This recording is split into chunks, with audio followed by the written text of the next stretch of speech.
কিছু বছর আগে ভালো পড়াশোনা করলে চাকরি পেয়ে যেত, কিন্তু এখনকার দিনে চাকরি পাওয়া খুব মুশকিলের ব্যাপার।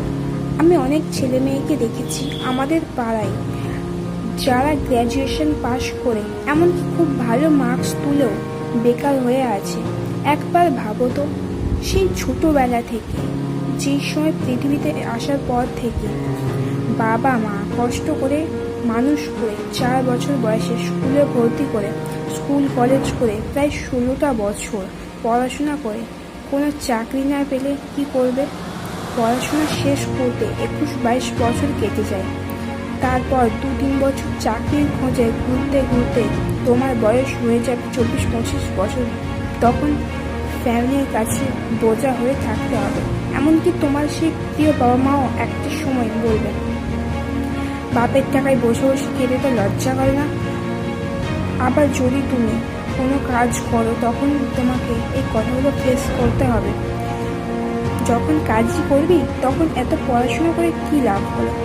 বেকার বেকার এতগুলো টাকা খরচ। তাই বলি কি, চাকরির আশায় বসে না থেকে নিজে পড়াশোনার পাশাপাশি কিছু করার চেষ্টা করো। যেমন ধরো, ছোট বাচ্চাদের পড়াতে পারো, এর তোমার জ্ঞানও বাড়বে আর কিছু টাকাও ইনকাম হবে। 2 নম্বর, অ্যাফিলিয়েট মার্কেটিং। এ সম্বন্ধে কোনো ধারণা না থাকলে ইউটিউবে গিয়ে সার্চ করতে পারো, সেখানে অনেক টিউটোরিয়াল পেয়ে যাবে। 3 নম্বর, ইউটিউব চ্যানেল তৈরি করতে পারো। তুমি তোমার কোনো দক্ষতা লোকেদের শেখাতে পারো, তাতে তোমার কিছু ইনকামও হবে, আবার নলেজও বাড়বে। তো কি ভাবছো, লাইফে সত্যিই যদি কিছু করতে চাও তাহলে এগুলির মধ্যে একটিকে বেছে নাও। তোমরা এবারে বলবে, তোমারও তো সেরকম ফলোয়ার্স নেই, তুমি যে এত বড় বড় ডায়লগ দিচ্ছ, এত বড় বড় কথা বলছো, আজ নেই তো কি হয়েছে, একদিন ঠিকই হবে। আমি নিজের ওপর এটুকু বিশ্বাস করি।